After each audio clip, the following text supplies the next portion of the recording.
pathways and perspective to August 2025 इसका जो सम्मेलन यहाँ पर हो रहा है और जिसकी तैयारी बड़ी जोर से आप लोगों ने किया है, इसीलिए पहले तो मैं आप सभी को धन्यवाद देता हूँ। अभी आपने राहुल गांधी जी की तकरीर सुनी और बड़े आज जरा जोश में बहुत थे वो कि पूरा लॉयर्स को देखते ही बहुत जोश आ गया, क्योंकि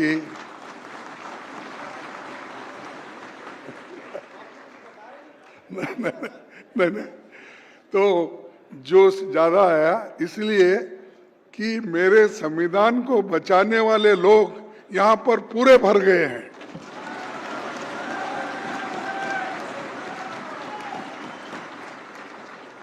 इसीलिए हमारे युवा नेता और अपोजिशन पार्टी के नेता श्री राहुल गांधी जी इस सभा में उपस्थित हमारे पार्टी के बहुत से चीफ मिनिस्टर्स सिद्धरामैया जी, रेवंत रेड्डी जी, सुखवीर सुक्कू जी और फॉर्मर सीएम्स और वर्किंग कमेटी के मेंबर्स, और आज राहुल गांधी जी ने बार बार नाम लिया क्योंकि उनको थोड़ा समाधान करने के लिए हमेशा प्रियंका गांधी जी की आवश्यकता थी, इसलिए प्रियंका गांधी जी और अभिषेक मनु सिंघवी जी और मोहम्मद खान, आप सभी ने इस सभा में शामिल हुए हैं। इसीलिए मुझे तो बड़ा आनंद हुआ कि इतने देश के सारे लॉयर्स और खास करके हमारे पार्टी के आइडियोलॉजी को संबंध रखने वाले लोग जब यहाँ पर आए हैं, मैं समझता हूँ ये हमारे लीगल सेल का बहुत बड़ा अचीवमेंट है।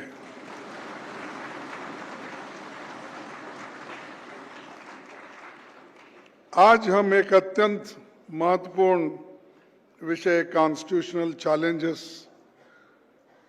और पाथवेज एंड प्रोस्पेक्टिव्स पर चर्चा के लिए यहाँ आए हैं। हम सब जानते हैं कि भारत का संविधान सिर्फ एक कानूनी दस्तावेज नहीं है, जैसा कि इसका जिक्र राहुल गांधी जी ने भी किया और सिंघवी जी ने भी किया, बल्कि ये हमारे लोकतंत्र की आत्मा है। ये प्रत्येक भारतीय को न्याय, स्वतंत्रता, समानता और भाईचारे का अधिकार देता है। लेकिन आज यही संविधान बड़े खतरे में है।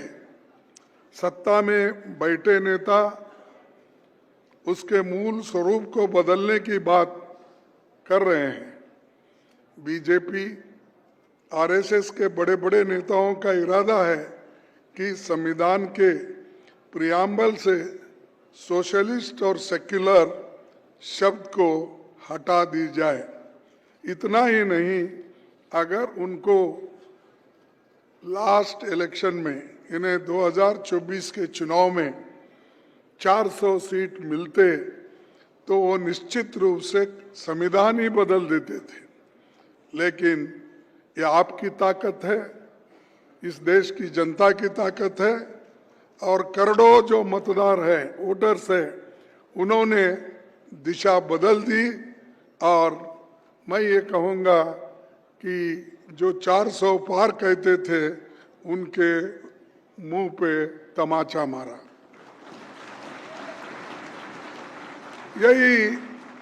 यही हमारा बहुत बड़ा अचीवमेंट है और उसका क्रेडिट राहुल गांधी जी को जाता है, क्योंकि उन्होंने कॉन्स्टिट्यूशन को छोड़ा ही नहीं। संविधान बचाओ की जो मुहिम उन्होंने चलाई और वो संविधान का किताब हर जगह उन्होंने जो लोगों के सामने पेश किया, उससे आज 400 सीट उनको मिल नहीं पाए।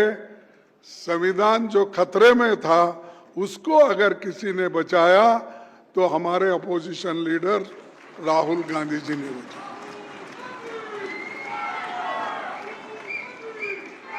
हम सब लोग साथ में काम करते हैं और जब एकता के साथ काम करते हैं, यूनिटी के साथ काम करते हैं, ऐसा ही हम कुछ साधते हैं।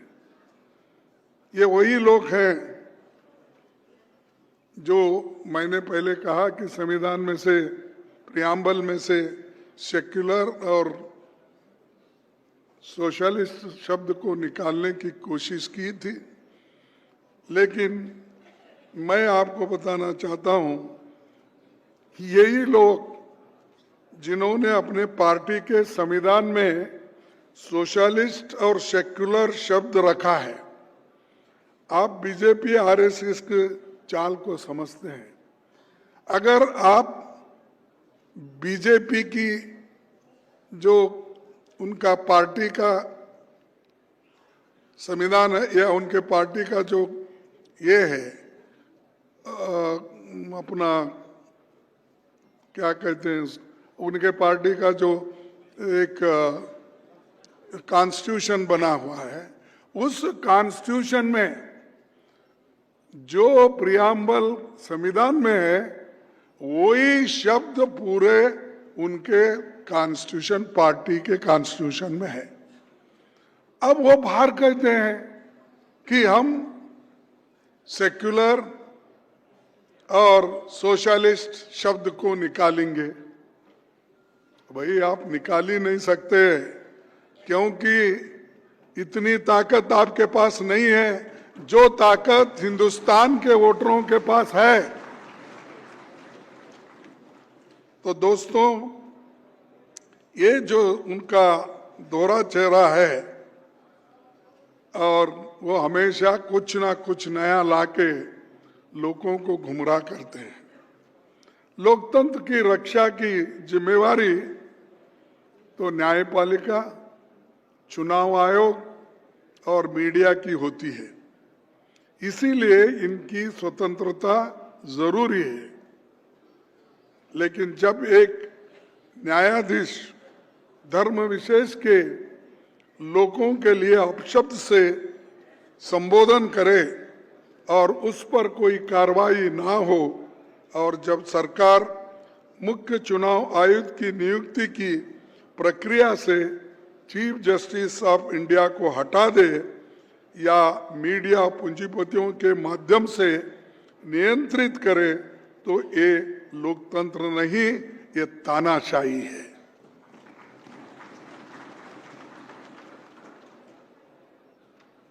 जो न्यायाधीश पार्टी को टीका करता है, धर्म को टीका करता है और एक पर्टिकुलर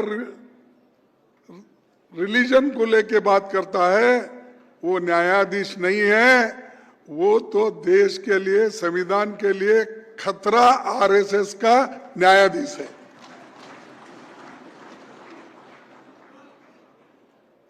मैं और एक बात आपसे कहना चाहता हूं, बीजेपी शासित राज्यों में अल्पसंख्यकों को और दलितों के साथ भेदभाव आम होता आया है। प्रधानमंत्री खुद चुनाव में ये कहते हैं, मटन की बात करते हैं, चिकन की बात करते हैं, मुगल की बात करते हैं, मंगलसूत्र की बात करते हैं और समाज को बांटने की बात अगर कोई करता है, इस देश का प्रधानमंत्री हमेशा करता है।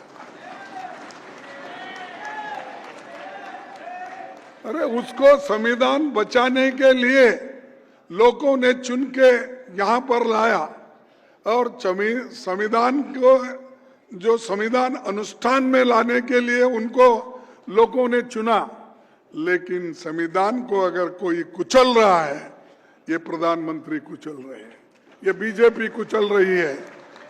इसीलिए आपकी जरूरत बहुत है, क्योंकि जैसा अब हर जगह वोटिंग का रिवाइवल करने का चल रहा है और खास करके इसका मुहिम भी राहुल गांधी जी ने उठाया कि जो अभी उन्होंने बहुत अच्छी ढंग से आपको समझाया, जैसा कि महाराष्ट्र में क्या हुआ, कर्नाटक में हमारे सेंट्रल कॉन्स्टिट्यूंसी में एमपी का जो चुनाव हुआ, जिसके वोटर्स कैसे बदले गए।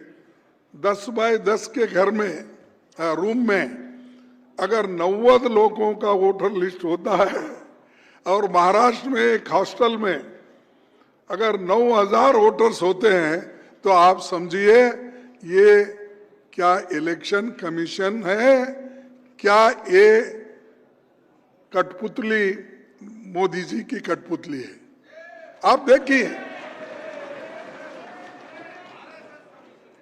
सर, स्पेशल इंटेंसिव ड्राइव के नाम पर लाखों गरीब, दलित, आदिवासी और अल्पसंख्यकों के वोटर लिस्ट से हटाया जा रहा है। बिहार में करीब, आज के पेपर में आप देख सकते हैं, तो आज तो ओपनली आया है कि 65 लाख लोगों को वोटर लिस्ट से हटा दिया गया है। आगे यही पूरे देश में किया जाएगा और आज उन्होंने खुद ये लिस्ट पब्लिश की है। 7 करोड़ वोटर में अगर 65 लाख या 1 करोड़ के करीब वोट घटते हैं, उनको रिजेक्ट करते हैं, तो मैं समझूंगा कि ये सोच समझ के उनकी चाल है। गरीब लोगों को वंचित करना, अल्पसंख्यकों को वंचित करना, और जो थके हुए लोग हैं या जो बहुत ही बात नहीं कर सकते अपने हकूक का, ऐसे लोगों को काट छाट कर आज बिहार का वोटर लिस्ट बाहर निकला है। भाइयों, हमारे संविधान निर्माताओं ने सभी को 1 वोट 1 वैल्यू की अधिकार दिया है। ये पंडित नेहरू, डॉक्टर अंबेडकर, संविधान सभा के सभी निर्माताओं और कांग्रेस पार्टी की देन है। क्या ये लोग तो उस वक्त थे नहीं ना? अगर थे भी तो बड़े कमजोर थे, 1-2 थे। अगर ये वोटिंग की राइट किसी ने दी तो सिर्फ कांग्रेस पार्टी ने दी। कांग्रेस पार्टी की ही ताकत है कि ये संविधान से हमको, आपको, सबको ये मिला है। और डॉक्टर अंबेडकर 15 जून 1949 को संविधान सभा में कहा, क्या कहा? Franchise is a most fundamental thing in a democracy. Franchise is a most fundamental thing in a democracy.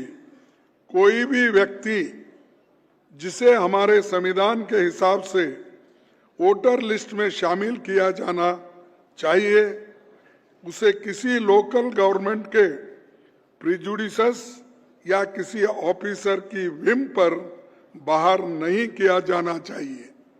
ये उस वक्त आर्टिकल 289 जो ड्राफ्टिंग कमेटी का आर्टिकल, उसी वक्त उन्होंने कहा कि किसी के दबाव में आके, या लोकल गवर्नमेंट हो या कोई लोकल लीडर्स हो, ऐसे लोगों के दबाव में आके अगर आप वोटर्स को वंचित करते हैं वोट से, तो ये अच्छा नहीं, उसी वक्त उन्होंने कहा है। तो जो संविधान सभा में चर्चा हुई उसके खिलाफ काम आज ये गवर्नमेंट कर रही है और इलेक्शन कमीशन कर रहा है। और इलेक्शन कमीशन को तो बहुत बड़ा लेसन राहुल जी ने दिया है।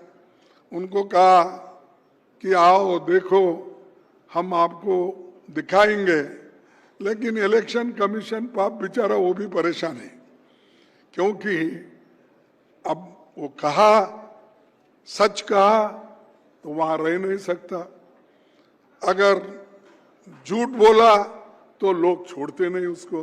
अब राहुल जी जैसे नेता लोग उसके पीछे पड़े, वो घबराया और बात बात में उन्होंने कहा, राहुल जी ने, तुम पद पे रहो या न रहो, तुम रिटायरमेंट होने के बाद भी हम आपके पीछा लगेंगे।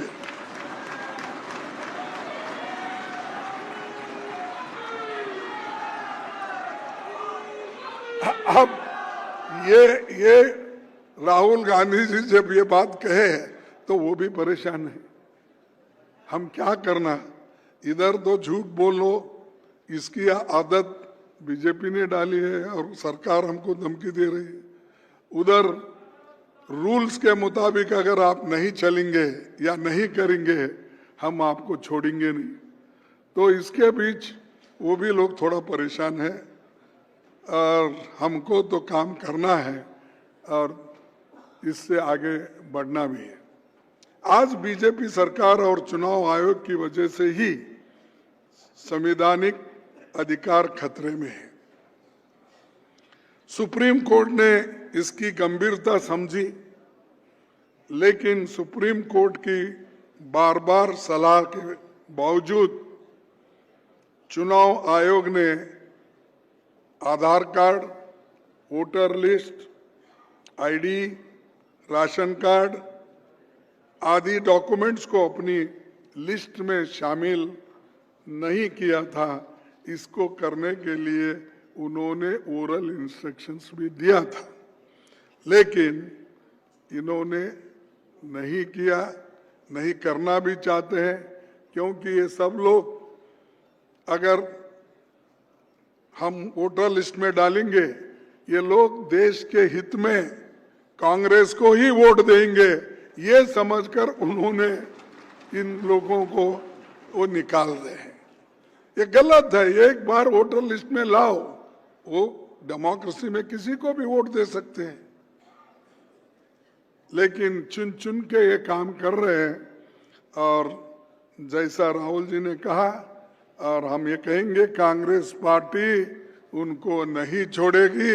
जहां भी है, उनके शब्द में बोलूंगा, पकड़ लेके लाएंगे। उन्होंने ये कहा कहीं भी अगर छुप गए तो भी हम पकड़ के लाके उनको पूछेंगे ये गलतियां क्यों कर रहे हैं। दूसरी बात, आज देश की परिस्थिति क्या है। आज देश की 1% आबादी के पास 40% संसाधन है, धन है, पैसा है, और आज हायर एजुकेशन तो गरीबों के लिए सपना बना है। 6 लाख 60 लाख फीस बच्चे, गरीबों के बच्चे कहां से लाएंगे। और हमारे संविधान में तो डायरेक्टिव प्रिंसिपल्स में आपने कहा है कि शिक्षा सबको मिलेगा, सबको देंगे, फ्री एजुकेशन। इसीलिए श्रीमती सोनिया गांधी जी ने जो एक्ट लाया शिक्षा का, फ्री एजुकेशन का, लेकिन आज ये गवर्नमेंट एजुकेशन भी बेच रही है और गरीब के पढ़ने के लिए जो सरकारी स्कूल खोले थे वो भी एक बंद कर रहे हैं। इसीलिए प्राइवेट लोगों को इसका फायदा हो, गरीब लोग उससे पढ़ने से वंचित हो, ये उनका फैसला है।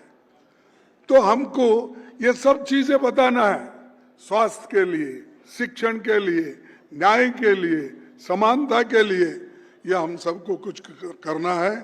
तो इसीलिए मैं आप सभी लॉयर से विनती करूंगा कि इसके बारे में भी आपको ज्यादा सोचना होगा।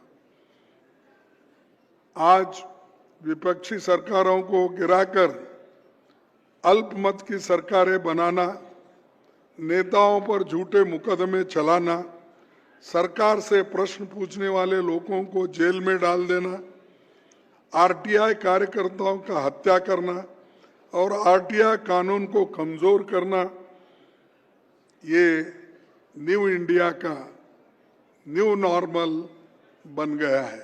ये उनके शब्द ही है, न्यू इंडिया न्यू नॉर्मल, वही कहे थे, पार्लियामेंट में कहे थे। तो ये लोग, आखिर में मैं कहना चाहता हूं कि आरएसएस भाजपा संस्थानों पर कब्जा कर रही है। इसका सबसे उदाहरण हमारे सामने है। जितने भी गवर्नमेंट के स्कीम हो, पूरे आरएसएस के इंस्टीट्यूशन से कर रहे हैं, उनके संस्था से कर रहे हैं। जितने भी गवर्नमेंट के स्कीम्स आते हैं अपने कार्यकर्ताओं को दे रहे हैं, और देकर सच झूठ कुछ भी हो, सिर्फ बीजेपी को और आरएसएस को फायदा हो, ये काम वो कर रहे हैं। तो इसके बारे में हमारे कार्यकर्ता जब आवाज उठाते हैं, उनको जेल भेजा जाता है, उनके ऊपर उनको हरास किया जाता है। तो मैं आप सभी से यही विनती करूंगा कि बुरे से बुरे समय में या हमारे जो भी लोग जब परेशान होते हैं, तब आपकी मदद तो जरूरी है, और आप सभी लोग एक होकर हमारे साथ खड़े होंगे, कार्यकर्ता के साथ खड़े होंगे, ये मैं आशा करता हूं। आपने गौर किया होगा कि संसद में विपक्षी सांसदों को बोलने नहीं दिया जाता। हम जब माइक पे ठहरते हैं और राहुल गांधी जी को, मैं यहाँ पर राज्यसभा में हूँ, माइक नोटिस देते हैं बाकायदा, नोटिस देने के बाद भी जब हम पॉइंट ऑफ ऑर्डर उठाते हैं या नहीं किसी रूल्स के तहत हम बोलना चाहते हैं, हमको बोलने ही नहीं देते। हम जनता की आवाज और जनता के बारे में बोलना चाहते हैं, क्योंकि देश में बहुत से समस्याएं हैं। हमारे सरकारों को पैसे नहीं देते, कोई भी स्कीम में एक पैसा जल्दी नहीं वो रिलीज करते, और हमारे लोग गिड़गिड़ाते, और हमारे ऊपर दूसरे लोग क्या कहते हैं, ये कार्यक्रम क्यों रद्द हुआ। अरे सेंट्रल गवर्नमेंट ही खुद रद्द कर रही है, पैसे नहीं दे रही, अलग अलग नाम से वो स्कीम के नाम रख के वो अपने लोगों को कुचल रही है। इसीलिए बहुत से जो नॉन बीजेपी गवर्नमेंट है वो परेशान है, और ऊपर से वही लोग पूछते हैं कि काम नहीं हो रहा। काम हो रहा है, कांग्रेस के चीफ मिनिस्टर्स हो या हमारे अलायंस पार्टनर्स के सरकारें कहाँ भी है, काम करने की क्षमता उनके पास है, लेकिन सरकार उनको मदद नहीं कर रही। भाइयों, और अपने गौर किया होगा, संसद में विपक्षी सांसदों को तो एक तरफ बोलने नहीं देते। सरकार राज्यसभा में उपराष्ट्रपति के माध्यम से, पहले के, अभी ये भी जरा इनको देखना पड़ता, लेकिन परखना पड़ेगा कब क्या होगा, अभी तो मुझे कुछ मालूम नहीं हमारे पास। तो लोकसभा में तो कंटिन्यू है।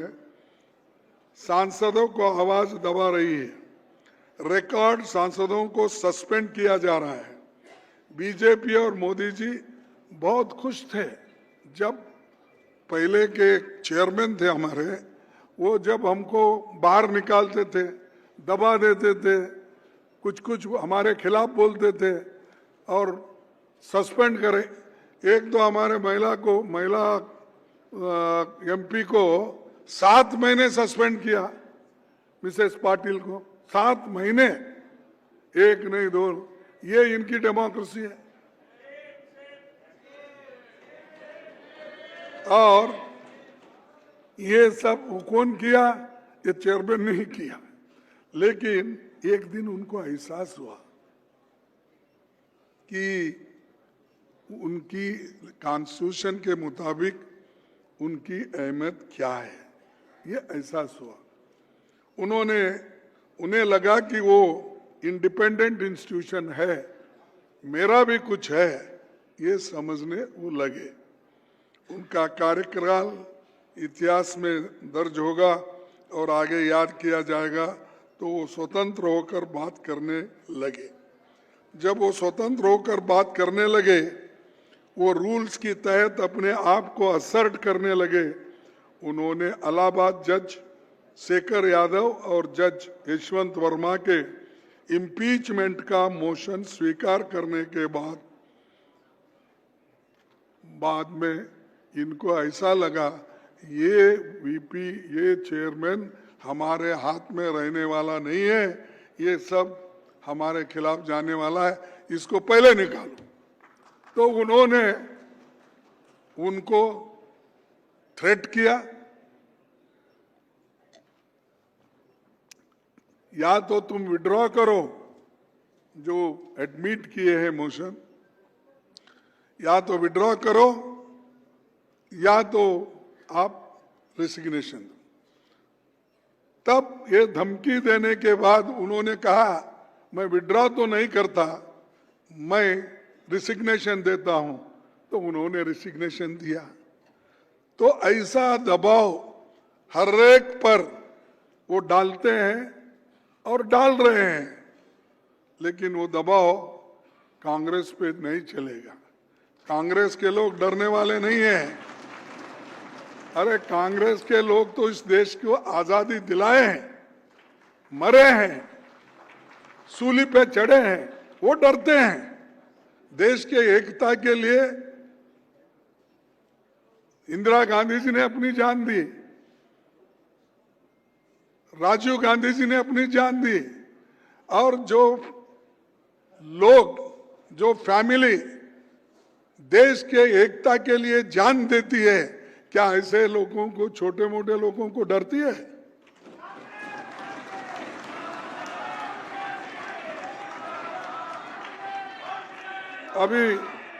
अभी बोल रहे थे राहुल जी, किसी एक वकील ने उनको बुला के धमकाया, ऐसा कुछ।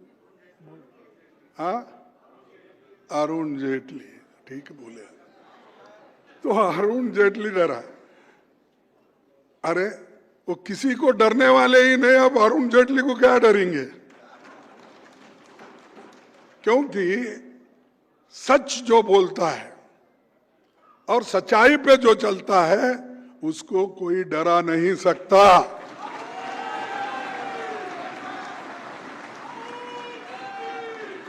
और डर भी नहीं सकता। और डरेंगे क्यों? अगर हम कोई गलती करेंगे, अगर हम झूठ बोलेंगे, अगर हम किसी को सताएंगे उनके, तो उस वक्त अरे भाई हमने गलती की थी, उन्होंने कहा। यहां गलती नहीं, गलती सुधारने के लिए वो बोलते हैं, तो उनका काम होता है सुनना। लेकिन मोदी जी ये बर्दाश्त नहीं करते और उनका इस्तीफा मांगा। आप बेचारे वो अब घर में बैठे, इसलिए मैं ज़्यादा नहीं बोलता, अच्छा भी नहीं। अगर ये इन्फॉर्मेशन उनको पहुंचा तो भी मैं माफ़ी मांगता हूं उनसे, क्योंकि उनकी सुनते, बीजेपी का सुन के, आरएसएस का सुन के उन्होंने गलती की, उन्होंने खुद गलती नहीं की। तो जब आदमी खुद गलती करता है इंटेंशनली, उसको हम ब्लेम करना चाहिए।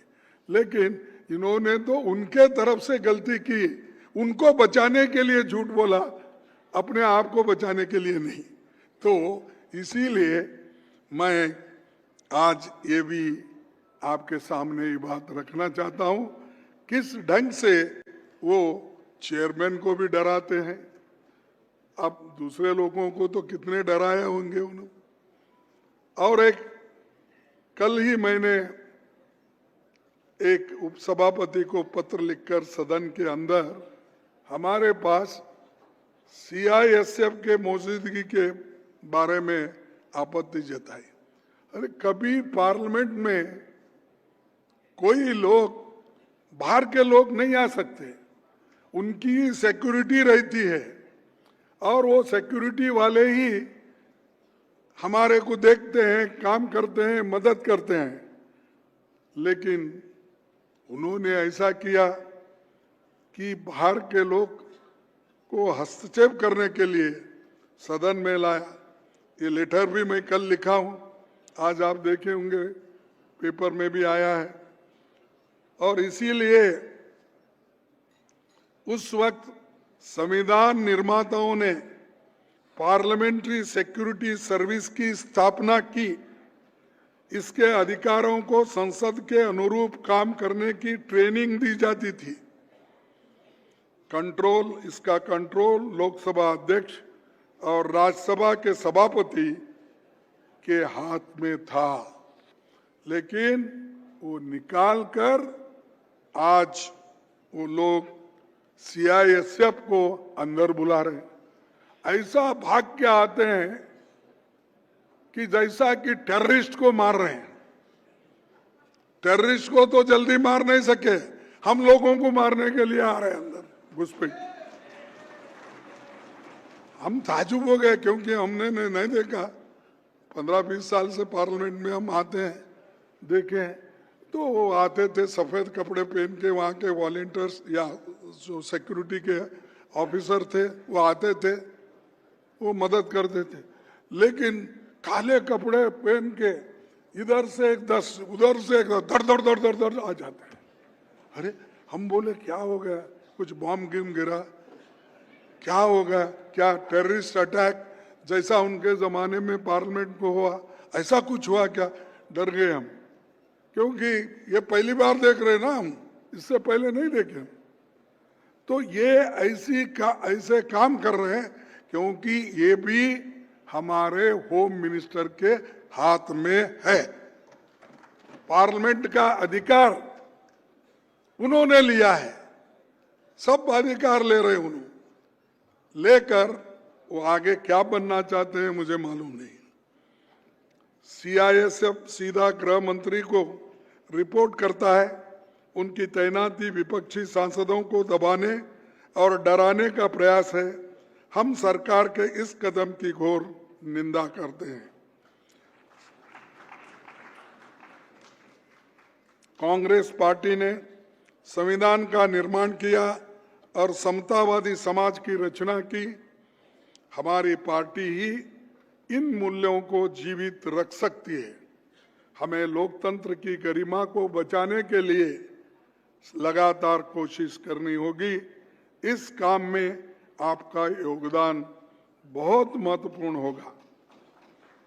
हमारे संविधान बचाने की मुहिम ने लोकसभा चुनाव में जनता को जागरूक किया, जिसका जिक्र मैं पहले अभी किया था, जिसकी वजह से आज विपक्ष मजबूत स्थिति में है और हर चैलेंज को फेस करने की शक्ति विपक्ष में है, क्योंकि उनका नेता राहुल गांधी जी है।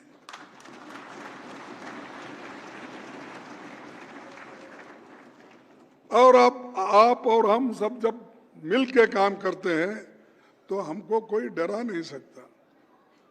तो इसीलिए हमको ये देखना होगा कि एक तरफ न्यायपालिका, चुनाव आयोग, जांच एजेंसियों को राजनीतिक हस्तक्षेप से मुक्त करना होगा। शिक्षा, स्वास्थ्य और रोजगार को प्राथमिकता देनी होगी। चुनावी प्रक्रिया को स्वतंत्र और निष्पक्ष बनाना होगा। सरकार को समझाना चाहिए कभी भी टकराव से, सरकार को ये समझना चाहिए कि कभी भी टकराव से समाधान नहीं निकलता। शायद वो समाधान चाहते ही नहीं है। राजनीतिक दलों और नागरिकों के साथ संवाद करना चाहिए, वो संवाद भी नहीं करते। पार्लियामेंट मेंबर्स को बुलाकर बात भी नहीं करते। और हमारे मोदी साहब तो वहीं बैठे रहते, टीवी देखते रहते अपने रूम में, लेकिन पार्लियामेंट में कदम नहीं रखते। क्या समझ में नहीं आया मेरे को। अरे आप टीवी वहां देखने के या अंदर आके ये फिजिकल देखो ना, वो देखने को तैयार नहीं। उनको क्या डर है मेरे को समझ में नहीं है। आप निडर हो ना, ठीक है, हमारा देश का नेता निडर होना चाहिए, वो किसी के सामने नहीं झुकना चाहिए, ट्रंप के सामने भी नहीं झुकना चाहिए।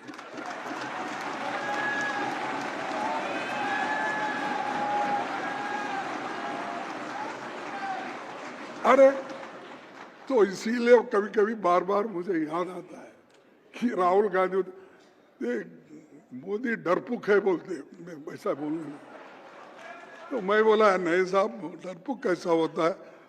333 सीट लाया एक बार कम से कम 273 सीट लाया, और इस बार गया वो फंस गया। और ये डरपुक कैसा होता नहीं, तुम देखिए वो डरपुक है, आप लोग समझ रहे नहीं। आप मेहनत करके सब लोग एक होके देखिए, वो भाग जाएगा। तो ठीक है, हमको डरा रहा है, क्योंकि हमको डरा रहा है, ठीक है। पार्लियामेंट में मेंबर हमारे, लोकसभा में हमारे कम रहने से डरा रहा है, ठीक है। लेकिन देश की इज्जत क्यों बेच रहे हैं आप? ट्रंप के सामने झुककर क्यों आप देश की बेइज्जती कर रहे हो? हमारे स्वाभिमान को बेच रहे हो। इसीलिए राहुल जी ने कहा, आप अगर एक बार कहे ट्रंप के खिलाफ, ट्रंप झूठ बोल रहा है ये कहो, मैं मान जाऊंगा। ये पार्लियामेंट में कहा उन्होंने, लेकिन आज तक मुंह ही नहीं खोले। मैं समझता हूं शायद ये श्रावण का महीना इधर करते ना, तो वो मौन व्रत रखे होंगे एक महीना, जब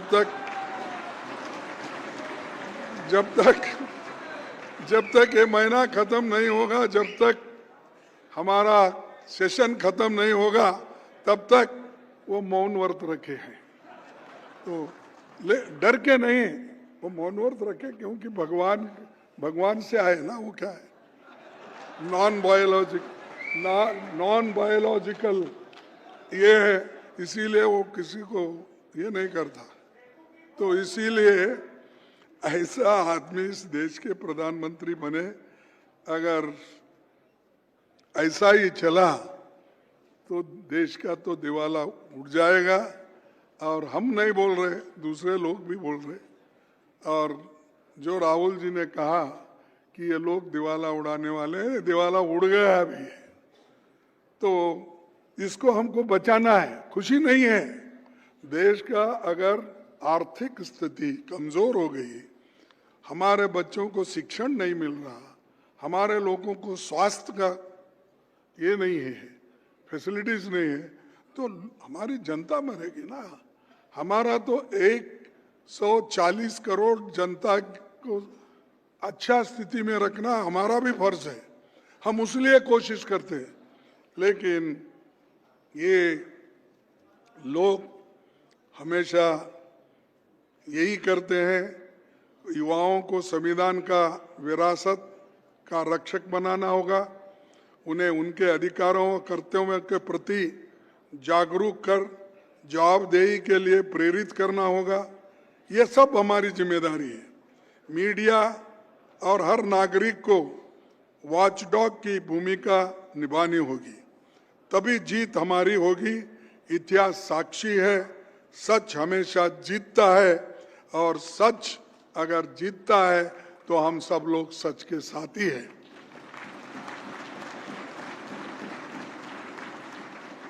मैं श्री अभिषेक मनु सिंघवी जी का और उनके साथियों का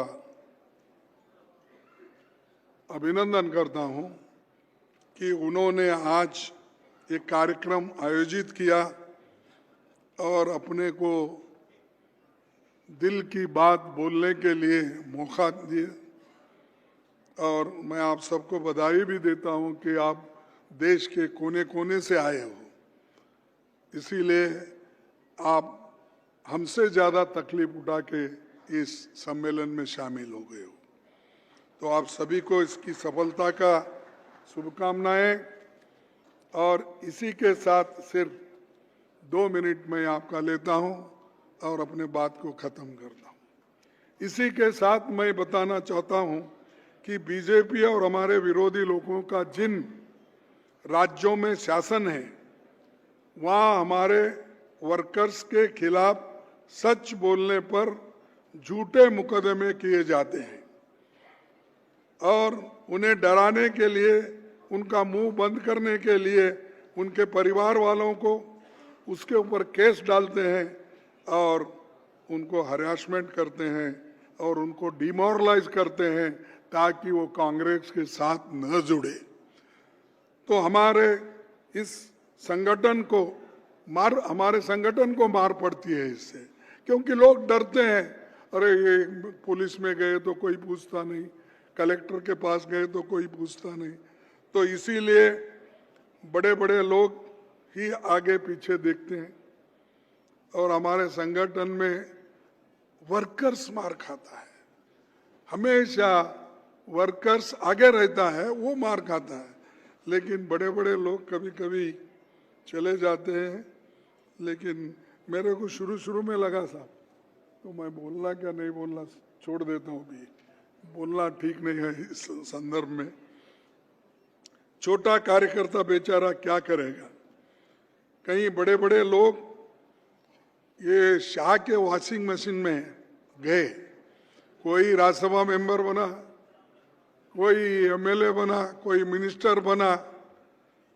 वो बड़े बड़े लोग हमारे पार्टी में बड़े उहदे पे थे और कभी कभी मैं देखता था, राहुल जी जब 2009 में मैं शुरू में आया था, उनके आजू बाजू में थोड़े वही लोग रहते थे।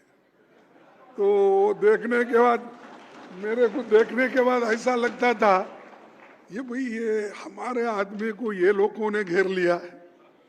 हाँ?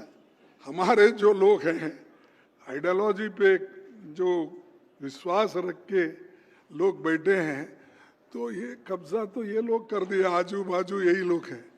लेकिन बाद में अब 2014 में जब हम हारे, तब ऐसा छुटके जा रहा है, एक एक एक, वहां कोई भी नहीं है, सिर्फ आप लोगों के सिवाय और इस देश के जनता के सिवाय, हमारे कार्यकर्ताओं के सिवाय, हमारे वोटर्स के सिवाय आज उनके साथ खड़े हैं। कन्याकुमारी से लेकर कश्मीर तक उन्होंने जो पदयात्रा की, उसमें कौन थे? यही लोग, कार्यकर्ता लोग थे। भारत जोड़ो यात्रा में कौन थे? हमारे लोग ही थे। संविधान बचाओ आंदोलन में कौन थे? हमारे लोग ही थे। इसीलिए फिर बाद में मैं शांत हो गया। अच्छा हुआ कि ये लोग चले गए, पीड़ा गई, कम से कम हमारा आइडियोलॉजी बच गया। तो ये शाह के वॉशिंग मशीन में चले गए, कुछ संपत्ति बचाने के लिए, कुर्सी की लालच में गए, जाने दो, कोई परवाह नहीं। देश भर से यहाँ आए लीगल मेरे साहब, बहुत बड़े बड़े वकील भी हैं और अपने अपने इलाके में अपनी छवि रखते हैं। तो मैं इस मुश्किल घड़ी में फंसे ऐसे कार्यकर्ताओं को मदद कीजिए। इसके लिए हर स्तर पर जिले और असेंबली लेवल का तक अपनी लीगल टीम बना लीजिए। यही भविष्य में हमारी ताकत बनेगी। यही चुनाव में होने वाली धांधली को भी रोकेंगे। आपको याद होगा, आज़ादी के लड़ाई में सारे, अभी राहुल जी ने कहा, आज़ादी के लड़ाई में पूरे लॉयर्स थे ज़्यादा से ज़्यादा। अब ये देखिए, ये सब लॉयर्स है पूरे। महात्मा गांधी, पंडित जवाहरलाल नेहरू, वल्लभ भाई पटेल, डॉक्टर अम्बेडकर, ऐसे कितने और बहुत से नाम राहुल जी ने लिए। वकील लोग, मैंने दूसरे नहीं बचा सकते ऐसा नहीं बोलता हूं, लीड लेने वाले लोग वकील लोग ही होते हैं।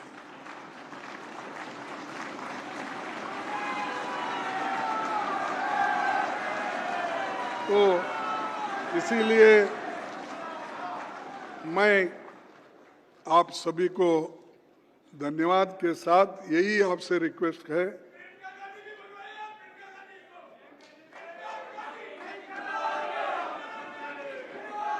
उसके साथ अरे उनका दोपहर में है, बैठो यहीं पर। तो मैंने एक रिक्वेस्ट है मेरे को, अभिषेक सिंघवी जी को, और यहाँ पर जो बड़े लॉयर्स है, मीडियम लॉयर्स, यानी जो डिस्ट्रिक्ट में प्रैक्टिस करते हैं, मुंसिपल कोर्ट में प्रैक्टिस करते हैं, हाई कोर्ट में प्रैक्टिस करते हैं, सुप्रीम, हमारे लोगों को जरा नजरअंदाज मत कीजिए, उनको जरा कंसेशन दीजिए सब लोग, या उनका